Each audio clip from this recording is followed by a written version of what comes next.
এরও বেশি design option নিয়ে ওয়ালটন স্মার্ট ফ্রিজ, বোঝে আপনার প্রয়োজন। বিদ্যুৎ কেন্দ্রের কন্ট্রোল রুমের সূত্রে জানা যায়, বর্তমান লেকে রুল কার্ভ অনুযায়ী প্রয়োজনের চেয়ে বেশি পানি আছে। পানি বেড়ে যাওয়ায় আজ শনিবার রাত 10টায় কর্ণফুলী জলবিদ্যুৎ কেন্দ্রের 16টি স্পিলওয়ের গেট খুলে দেওয়া হবে।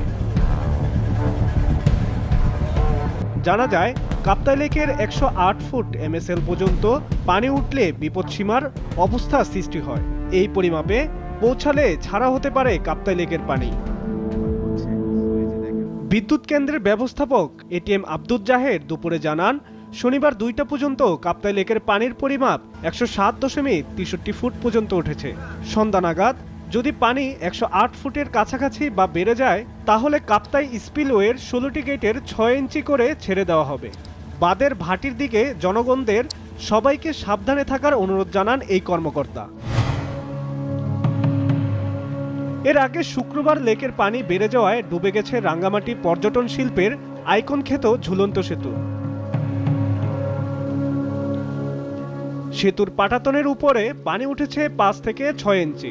পানির চাপে অনেক স্থানে খুলে গেছে পাটাতনের কাঠ। সে কারণে সেতুর উপর দিয়ে পর্যটক চলাচল নিষিদ্ধ করেছেন পর্যটন কর্তৃপক্ষ। 250টিরও বেশি ডিজাইন অপশন নিয়ে ওয়ালটন স্মার্ট ফ্রিজ, বোঝে আপনার প্রয়োজন। বিদ্যুৎ কেন্দ্রের কন্ট্রোল রুমের সূত্রে জানা যায়, বর্তমান লেকে রুল কার্ভ অনুযায়ী প্রয়োজনের চেয়ে বেশি পানি আছে।